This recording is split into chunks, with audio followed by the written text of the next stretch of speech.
Hi everyone, thanks for joining us today for the briefing trading webinar on opportunities in the energy sector. My name is Mike Midland.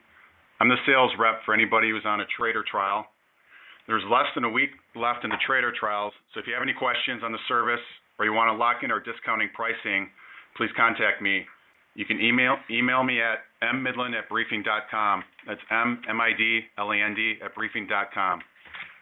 So today I'm going to be joined by two of our senior analysts, Mike Ciccarelli, who trades and writes under the custom ticker COMDX, and Damon Southward, our chief market strategist, who trades and writes under SCALP. Before I toss it to them, I want to quickly show you how to find their trading calls and analysis on Briefing Trader. So right now we're looking at the dual in play page here, which is the default landing page for Briefing Trader.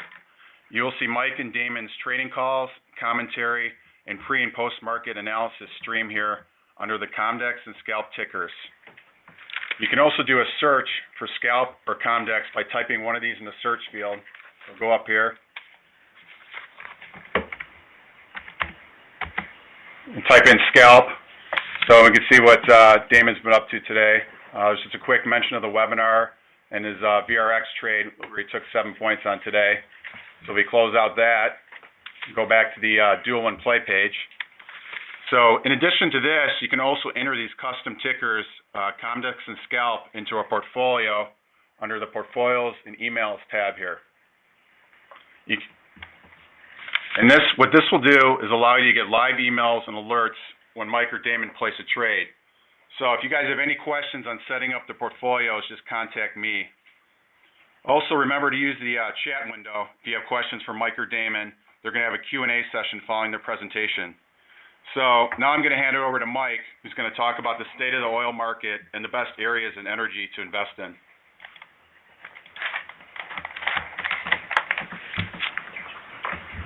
Hi everyone, my name is Mike Ciccarelli, and I'm known on our Briefing Trader product as Commodities Trader, and I post under the ticker COMDX.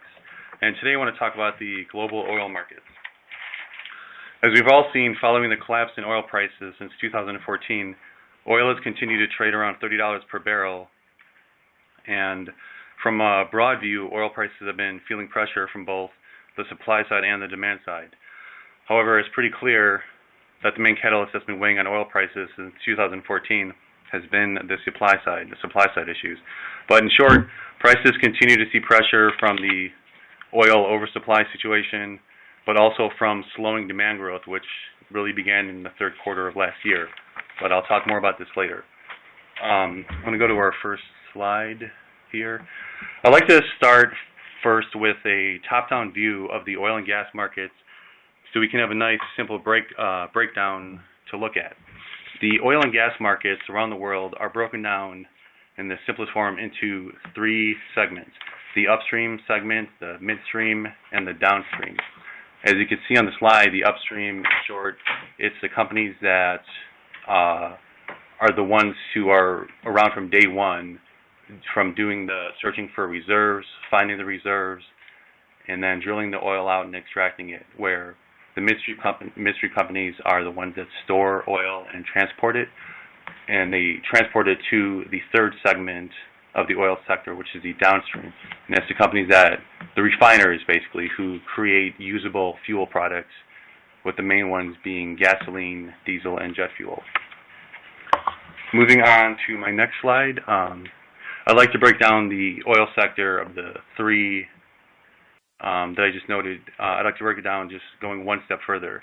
So within the three main segments, the upstream, midstream, and downstream, there are 6 subsegments of the oil and gas markets. And I'm going to talk a little later about why these are important to know. As you can see here listed, we have the independent oil and gas companies, the major integrated, the drilling and exploration, equipment and service companies, the pipelines, and the refiners.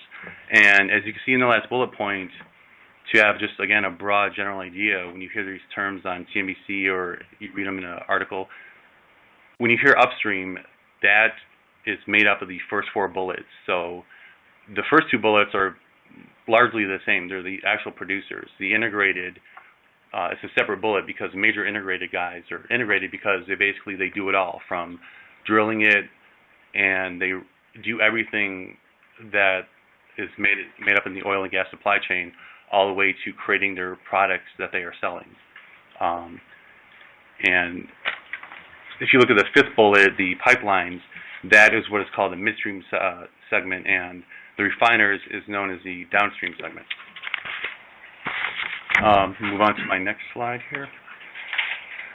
Continuing on with the broad view, I'd like to note that world oil demand for the year is forecasted to approximate 94 million barrels of oil per day, while supply is estimated to come in at 96.5 million barrels per day. There is a clear example of the oversupply problem we have, and this has been going on since 2014, and the difference there simply goes into storage in different locations around the world.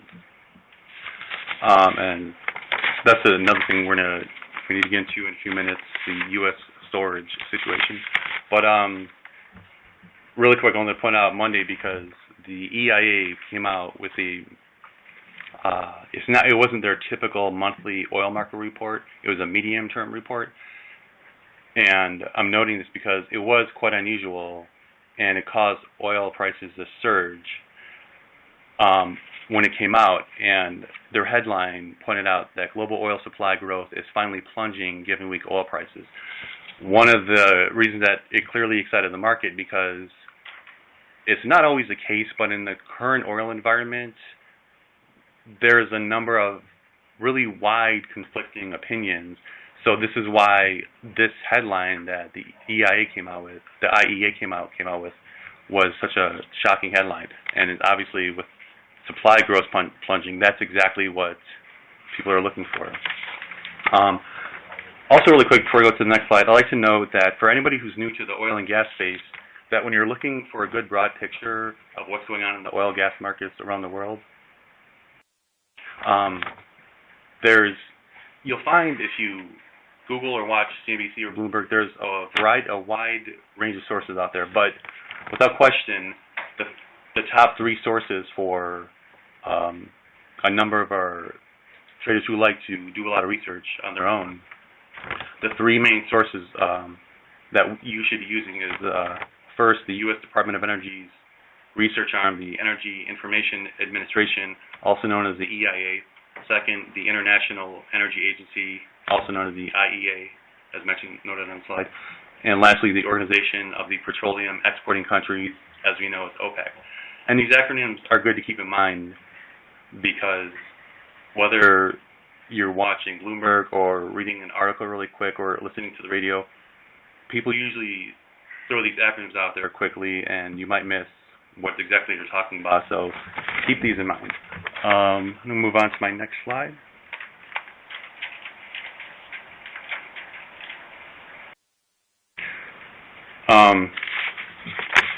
Sorry, actually, I'm going to say a few more things about on the third slide.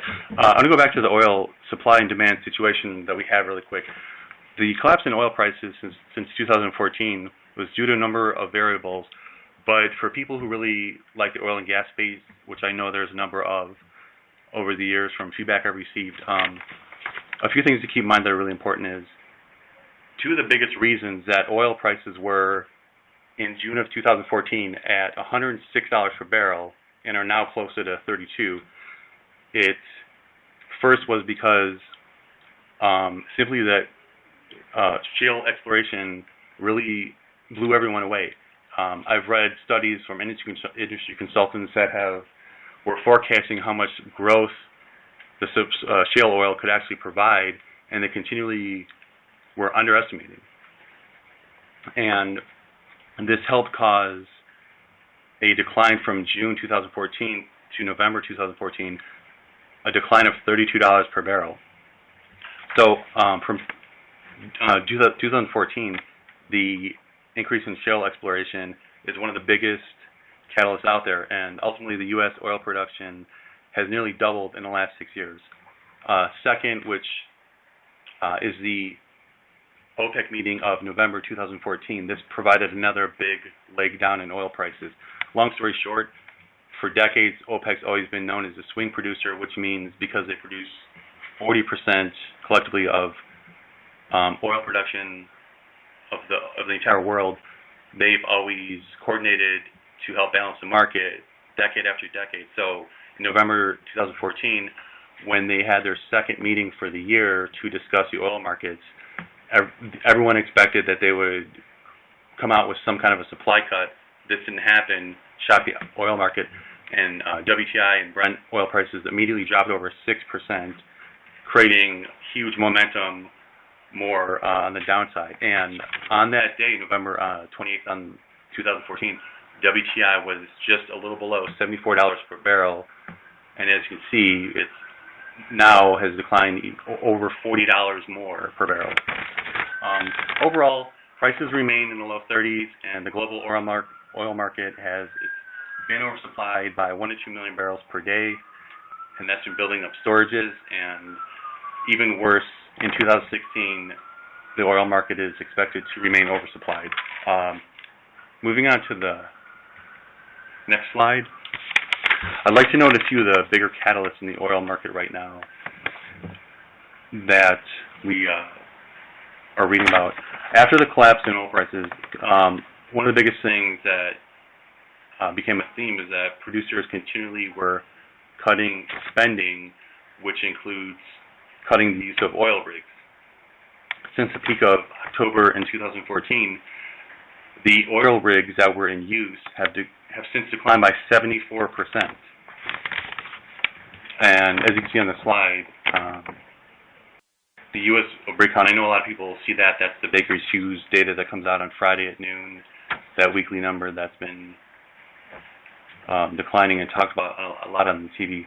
But aside from the rig count, more recently, well completions is being talked about, but it's not data that's provided weekly or monthly as the rig count data is. But the well completion, that's a catalyst, that's a big deal, because it's wells that oil and gas producers have drilled, but they have not yet completed. So there's a wide range of prices where it becomes economical to complete the well, but the problem is that nobody knows is, say prices surge up to $45 to $55 per barrel, some of these wells will be completed, but if producers complete the wells from where they're at now too quickly, then it'll flood the market too fast and then be another catalyst weighing on prices.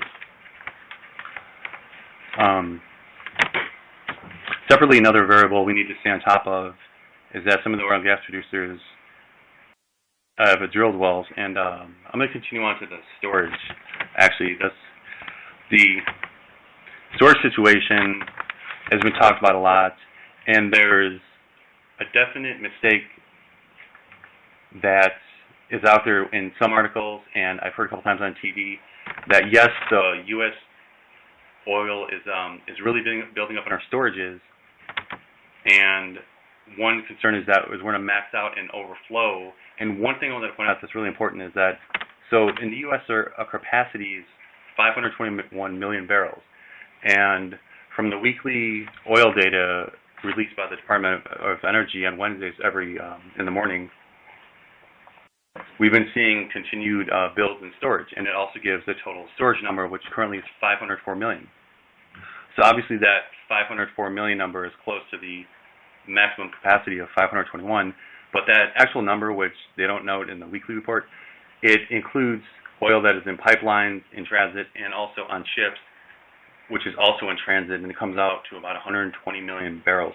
So the real number is the 504 minus 120 million barrels, which comes out to around 384. So U.S. storage is around capacity of around 74%. So it's up there, but year after year, anytime I've looked at this, it's a simple case of it's not ever going to get to the point where it actually becomes full and then becomes overflow. It will be situated by then, and basically, of the topic of will we run out of storage room, the short answer is no. I'd like to move on to slide 5. On slide 5, I wanted to note some current events, which are themes that have been going on for over a year now, but they're really important because they're ongoing issues that are going to continue in 2016. The first one, as you can see, is the capital spending continues to decline. And one of the reasons I pointed out in the first two slides, the breakdown of the oil and gas sector is when it comes to capital spending, who that matters to most is in the part of the upstream segment that I noted, the oil and gas service and equipment companies and drillers. Those are the main two guys that capital spending affects, because it's the oil and gas producers that are adjusting their CapEx, and that is less money that's flowing down to the service and equipment companies and the drillers. Dividends, unfortunately, remains at risk. There, no doubt, this year will be dividends that will be reduced and suspended. Just less than 3 weeks ago, on the 4th of the month, ConocoPhillips cut its dividend by 66% to 25 cents a share. And when one of the largest E&P producers in the world does that, that's something to really make note of. Unfortunately, bankruptcies will continue in 2016, and some industry estimates we found are showing that bankruptcies could be as much as twice as much as they were in 2015, which was about 42 bankruptcies, or possibly more. Lastly, for current events, I want to note the recent production freeze that was coordinated. It was led by Russia and Saudi Arabia. They froze production at January levels, but ultimately this isn't pushing oil up to $35, $40, $45 a barrel, because it sounded good on the surface, but it's not a big catalyst, and it's something to keep on top of, because everyone's looking for a production cut, and this is something new that came out, is that they're freezing production. So obviously that confuses people a little bit, because it's not much of an action. I mean, for example, OPEC's continually been producing on a monthly basis over their legal ceiling of 30 million barrels per month. So they're still above that, even at current levels. Excuse me. Moving on to the next slide. I want to note that upstream companies get hit the hardest following an oil price collapse, especially the non-integrated companies, which are the companies that have no midstream or downstream exposure. There's most of them small companies who are exploring and drilling oil and looking to sell it. And that's something to keep in mind when we look for, put it this way, when we have a price recovery, an oil price recovery, the first segments that should be moving first are the oil and gas equipment and service companies and the drillers. On the note, I want to point out, answer the bullet of which oil and gas stocks should we keep on our long radar. And in short, I look for companies that have, in the current environment, it's really important to find a good balance sheet, good locations of properties, let's say geopolitically safe areas, companies that have drilling efficiency. There's a number of companies that can drill the same amount of wells with many using half the amount of rigs, or even better. Also look for companies with good internal rates of return on their wells. And some companies that fit this criteria are the tickers PXD, EOG, and QEP. Ultimately, I don't look, again, in the current environment, I don't just look to jump into any specific name at any given time. I first start with looking at the subsegments that I listed on slide 2. And here's an example of the reason why. If positive rig data comes out, yes, it'll affect many areas of the oil sector, but the first industries that it would affect are the service and equipment names and the drillers. So depending on what type of data comes out, helps me determine which area I'm going to look to first. Overall, there's a lot of good names to hold on your long radar, but we need to remain patient and very cautious and flexible right now, because we have to, because some of the catalysts out there, we can't really know how they're going to play out. A quick example is Iran. They recently had their sanctions lifted, and over the last, say, 15 months, 16 months, there's been so many answers of what they will do after the sanctions were lifted. Now, because they have the permission to produce more and export more oil. There's been such a wide range of answers of what they'll do. It's tough to take a longer-term view until we have more color on that. And the reason is, if we're oversupplied globally by about 1.5 million barrels of oil per day, and Iran has the ability now to they could just produce 1 million more barrels per day and export it if they wanted to. They can't do it within a week or two, but they can pretty quickly dump it on the open market, and that's going to really pressure prices.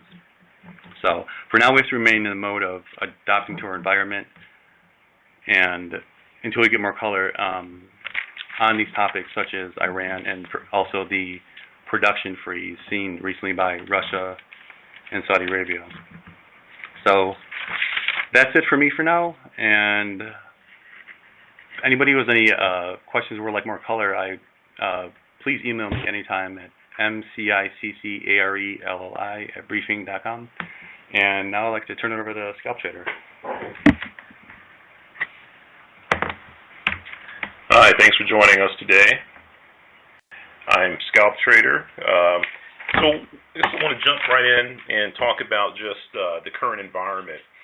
Given that we're in a kind of a lower for longer scenario where obviously oil prices and natural gas prices don't appear to be rebounding anytime soon, I think one of the keys to taking advantage of this environment is to, basically move quickly to trade situations and, take profits when you get them. So essentially my approach currently on the distress side is, waiting for stocks to unravel as oil prices decline, looking for key levels and, both technical levels and valuation levels to get involved in some of these names, and then playing a rebound for, 50, 60, 70%, kicking them out and doing the same thing over and over, essentially repeating the trade.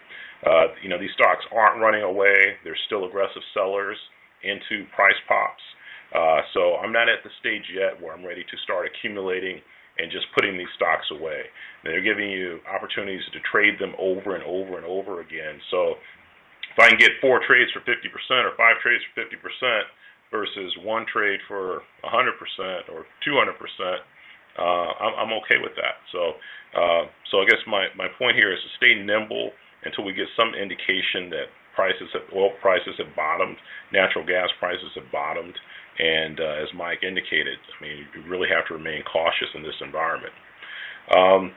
So clearly, the Saudis are trying to push the cost of capital much higher in the energy sector. Previously, you would see companies that were able to borrow at 4.5%, 5%, sometimes even less. The cost of capital in the energy sector has skyrocketed to double-digit rates at this point. Many companies are actually locked out of the market, and they wouldn't be able to borrow at 20%. But deals that are getting done currently, you are seeing opportunities, say like on the preferred side, with yields of 9.5%, 10% in some of the highest quality companies. Bonds that are being priced at 7 to 8%, sometimes up to 10%. So the distress in the energy space is providing some opportunity for income investors over the long term, because you're having higher quality companies issue debt and preferreds at much higher yields. And in order to get a deal done, at this stage, you pretty much have to be at the top of the barrel in terms of quality. So in 2015, many companies were protected by hedges of 70, 80, 90% of their production at oil prices of $85, $90 a barrel. Most of those hedges are rolling off in 2016, and that's going to be a big issue for a lot of these companies. In fact, many companies actually sold puts below their collar price on, say, they put on a hedge of oil at, say, $75, but then sold a put at, say, below $55. So with oil below $55, the decline, they're essentially on the hook for the decline from 55 to 30 or wherever the price is. So that actually wipes out a good portion of the benefit of their hedges. So you're seeing some companies that appear to be what on the surface would appear to be solid companies with decent hedges, but you really have to look at their hedge book, their hedge profile, to truly understand their risks. So there are a lot of moving parts in this space that we have to really pay attention to before getting aggressive. April redeterminations are coming up, so the banks are going to be reviewing their credit lines for the energy companies. The banks were pretty lenient in October when they reviewed credit lines because everyone was still optimistic, thinking that oil prices would start to rebound relatively soon. They haven't. Banks didn't want to create a domino effect of starting to pull credit lines and pushing companies into distress because that will lower prices across the industry. Distressed sales bring down the values for all assets. But now they're at the point where the value of the assets just isn't there, and the banks are going to have to start to get a lot more aggressive in terms of handling these loans. And so you're going to see a lot of companies that are going to have credit lines reduced dramatically in April. And one of the impacts you're seeing already is companies, particularly in the upstream space, but midstream and downstream as well, are starting to issue equity or reduce or suspend distributions on their common and preferred.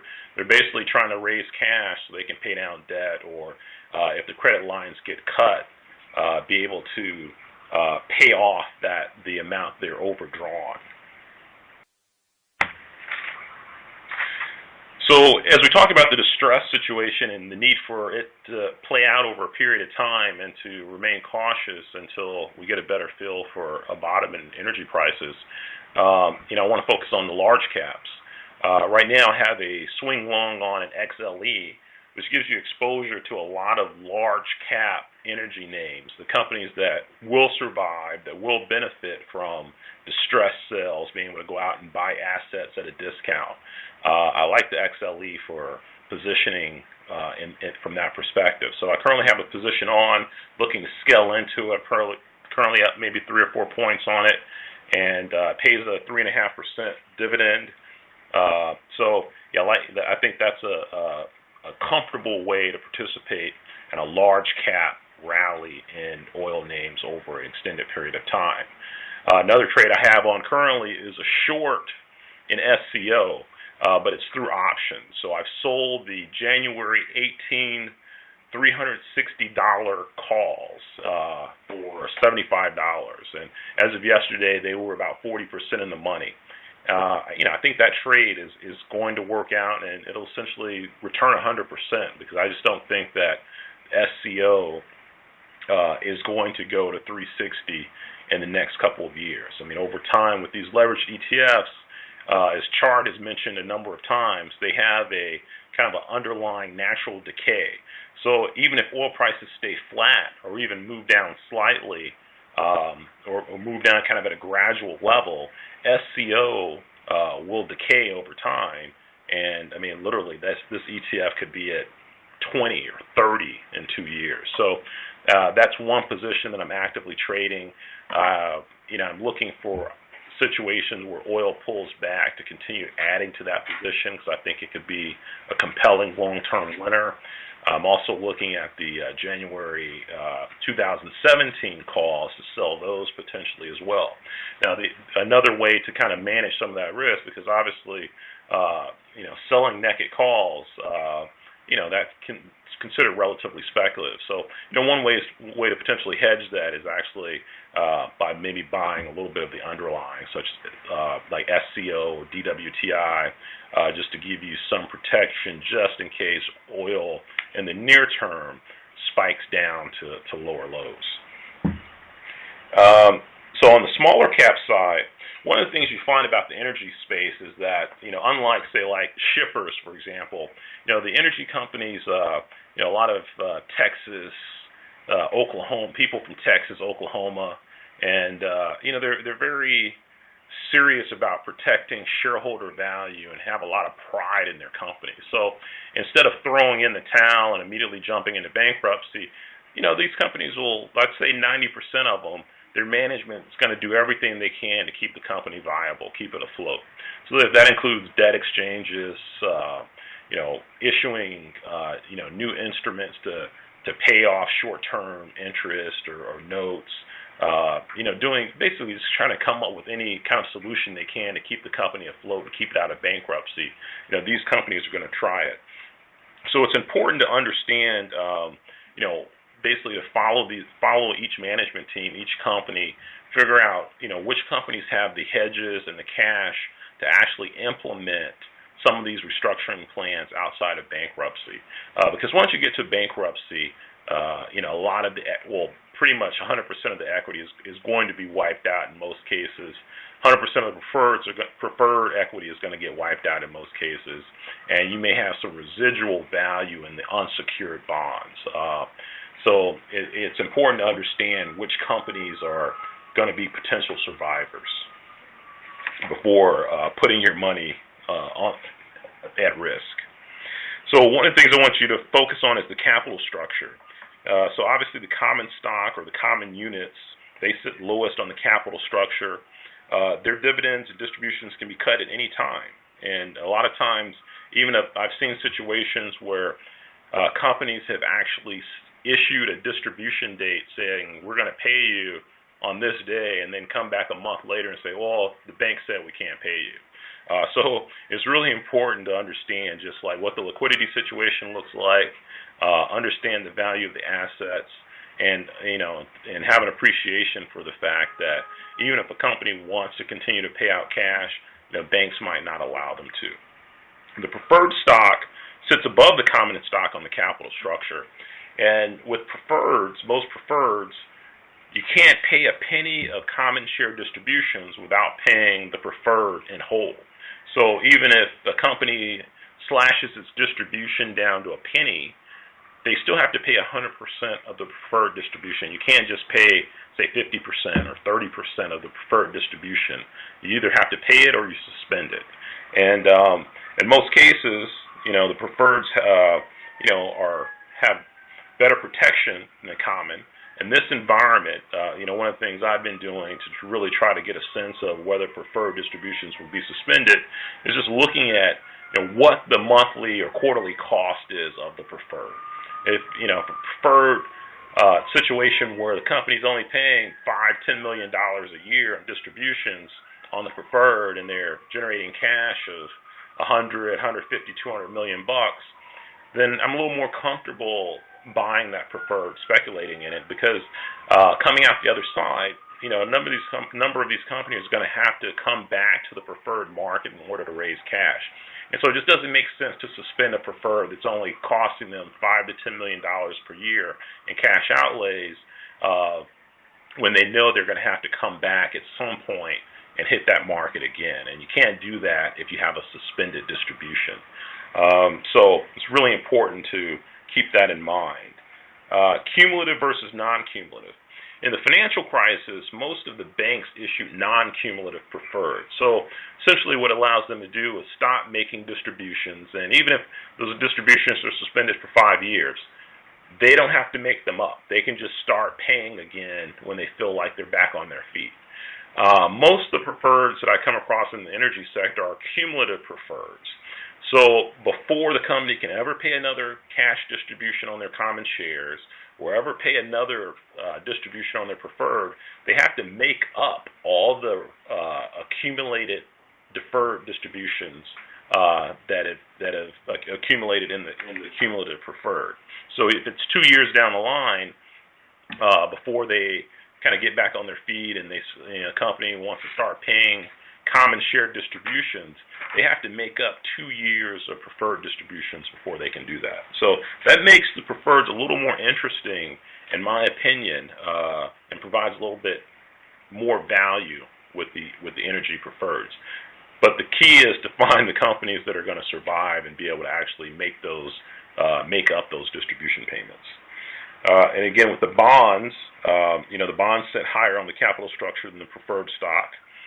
And bonds in the energy space right now are trading anywhere from, some are trading at literally the last dividend level, last interest payment level. So, there are bonds that are trading at 1 cent on the dollar, 2 cents on the dollar in companies that people are pretty sure are going to go bankrupt. but there are other bonds that are trading 10 to 20 cents on the dollar, and it's not as clear that these companies are going to go bankrupt. And these are the ones that I'm really paying attention to, all the way from 10 cents to about 50 cents on the dollar. One of the things you're seeing right now in the bond market is just simply a lack of liquidity. Since the banks aren't trading bonds as much because of the capital requirements, there has been a major lack of liquidity in the high yield market. And I mean, I've seen situations where bonds were trading at 48, 50 cents on the dollar. The next trade was 20 cents on the dollar. And, you know, a lot of these institutions are getting out of the bonds because of the lack of liquidity and, you know, the distress in the space, and they're hitting any bid that's out there. So that's going to create a lot of opportunity, I think, because it's going to be very difficult for institutional players to come in and accumulate these bonds without really moving price. And on the selling that's taking place, I mean, it's just aggressive selling in an illiquid market. So there are going to be, and I think there are currently a lot of mispriced bonds in the market currently. And these bonds have cash yields of 40 to 60%. Per annum. So it's creating some very interesting opportunities on the bond side. And as I get a little more comfortable with some of these companies and stabilization in energy prices, I will be actively accumulating some of the bonds as well as some of the preferreds.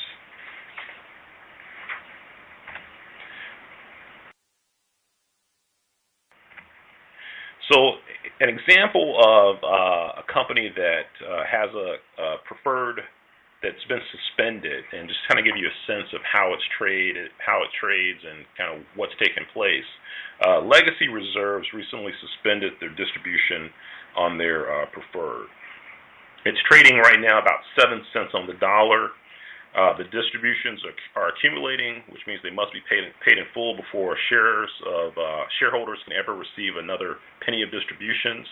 And Legacy is an upstream MLP, so their whole business model is based on kicking off attractive distributions. So for that business model to work, for the stock to ever work again, the company has to make distributions to shareholders. And so that's why I find a company like Legacy interesting.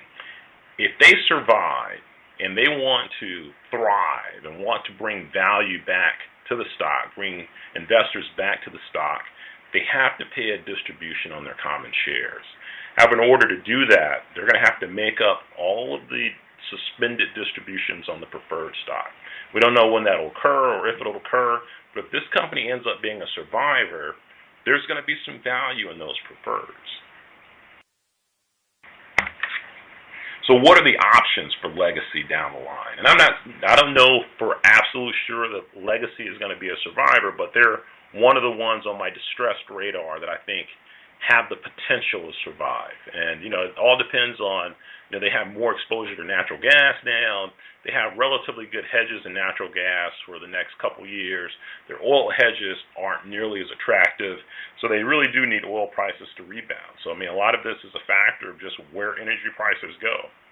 If oil prices stay down here, I don't think Legacy will be a survivor. But in a year, if crude oil, WCI, is in the mid-50s, I think they have a chance. And then that makes the preferred a really interesting situation. So, you know, what are the scenarios for Legacy's preferreds? I'm just kind of laying out just kind of a general example so you kind of have a sense of some strategies and, you know, some different scenarios that may play out. So they could just pay out the distributions, the accrued distributions. So if that's 2 years down the line, I think the preferred pays about $2.25 or $2.50 per year. So if we're talking about suspended distributions for 2 years, then they have to pay about $5 before they start actually paying their normal distribution again. So they have to cut a check for $5 to every preferred holder. I mean, currently the preferred is trading at less than $2. I mean, so that's already, you know, more than a 200% return on your money. Another situation is they could take advantage of the low price to buy back the preferreds at a discount. So essentially what they could do is say, hey, we're going to put out an exchange offer. Maybe we'll give you common stock if the stock has enough value to allow that, and you exchange your preferreds for a certain amount of stock. In this type of situation, I would think you should expect 10 to 25 cents on the dollar in terms of that type of payout. So, Legacy is currently trading around 7 cents on the dollar. I think that if it gets down to 3 or 4 cents on the dollar, it becomes more interesting, because if you're getting 10 cents on the dollar, at 7 cents on the dollar, I mean, that's, 50, 60% return, not that compelling. But I think if you can get it down to 3 or 4 cents on the dollar, and the exchange offer is at 10 to 25 cents on the dollar, just makes it worthwhile to consider something like that. Another case is they issued new preferreds with similar or better terms. So essentially what they might do is say, okay, well, these preferreds are now trading at 3 or 4 or 5 cents on the dollar. We'll issue new preferreds that maybe pay a similar yield, but their par value is a little bit lower. So it basically allows them to reduce some of the amount that they're eventually going to have to pay back to preferred holders, and it essentially allows you to take advantage of the lower prices to kind of take some of that preferred out of the market. So the overall playbook currently in the distress space, from my perspective, is to continue to monitor these dozens of distressed energy names to see how they're managing their balance sheets. I will personally begin to start nibbling on some of the suspended prefers in the 3 to 5 cents on the dollar range, but being very selective. One of the things to keep in mind with suspended preferreds of MLPs is that there can be a tax liability. So you have to be really careful and understand just kind of what you're dealing with. So for example, some of these companies will buy back their debt at a discount, and that is a taxable event for MLP holders. And so that could be an issue where essentially one is paying taxes on money that they haven't received. And so that could definitely be a negative. So that's one of the issues you really have to be concerned about with some of these MLPs, and one of the reasons that I'm being very selective, and also why I'm looking more at the preferreds and the bonds at this point than the common shares. Some of the bonds, as I said, are trading down in that 10 to 15, 20 cents on the dollar area.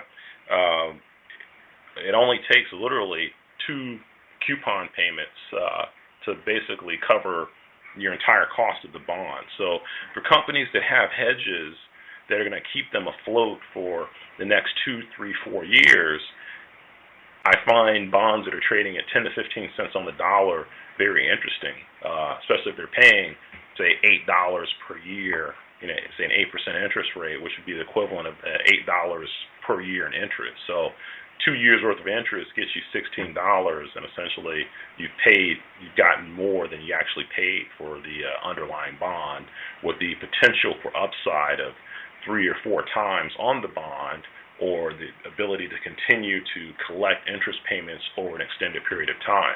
One of the smart things that energy companies did was they put out maturities in many cases out till 2020, 2021, 2022.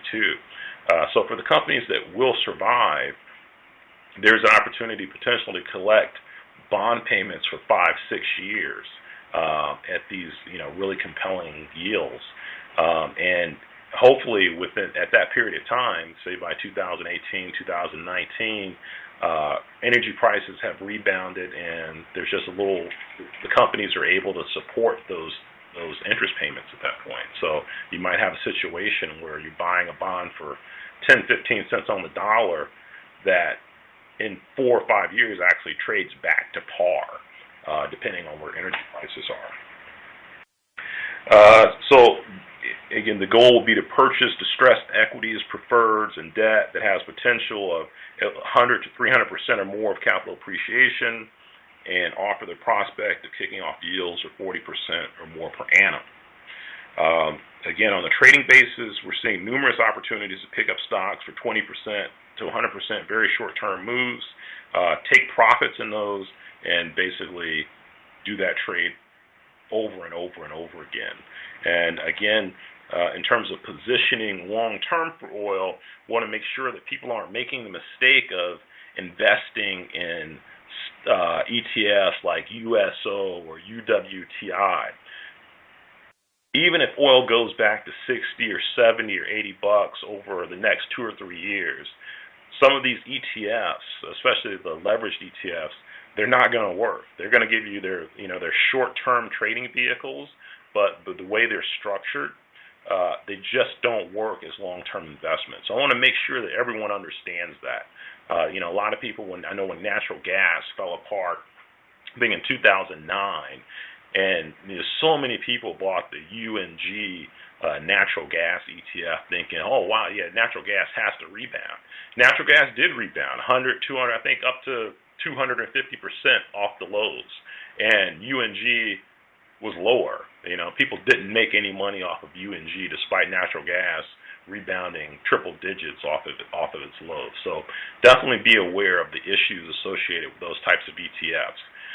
If you have any questions about, any of my comments, ETFs, any of the names that we're looking at, feel free to reach out. We have a few questions in the chat, so we'll answer a few of those, and then we'll get to the rest via email, and we'll reply to you directly.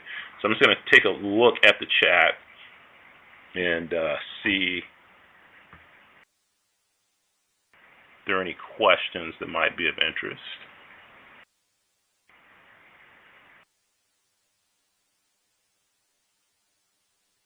So, for example, someone says, how do you find research in these small names if you don't have a major account with Goldman or JP Morgan, et cetera? A lot of this research can be done individually and independently. My process, and Mike's as well, is we listen to conference calls, we go through their financials, and really try to get an understanding of the moving parts of the company. There is a major learning curve. So, obviously we've been doing it for a period of time here. But again, that's part of the reason you're, subscribing to our service. When we're doing the work, spending the hours and hours and hours every night trying to figure out, which of these companies to participate in, which stories are compelling, and a process for evaluating and investing and trading in these names. But yeah, we do, it's a lot of heavy lifting, a lot of long hours to really try to understand these companies, understand their hedges, understand their cash position, understand their, the value of their properties and just their long-term prospects.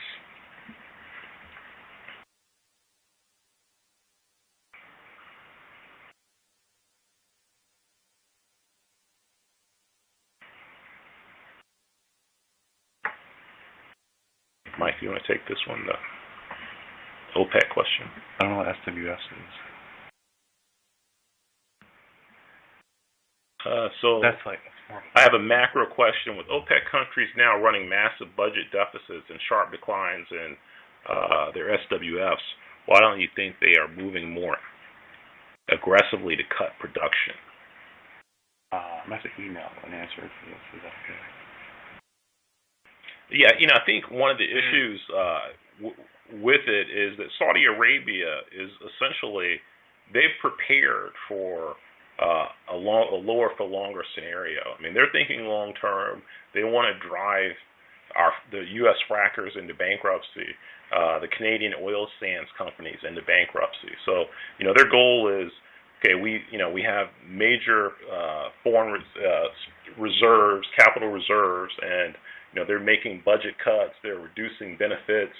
They're understanding that this is a situation where they have to batten down the hatches and drive production out of the industry and drive up cost of capital. So, it's a long-term strategy by Saudi Arabia in particular. I think that, obviously you're seeing countries such as Venezuela that are arguing for production cuts, but Saudi Arabia is trying to put together take a more of a strategic long-term approach, understanding that if they don't manage the situation aggressively and strategically, they will never have control over oil prices again. And so it's major focus for them.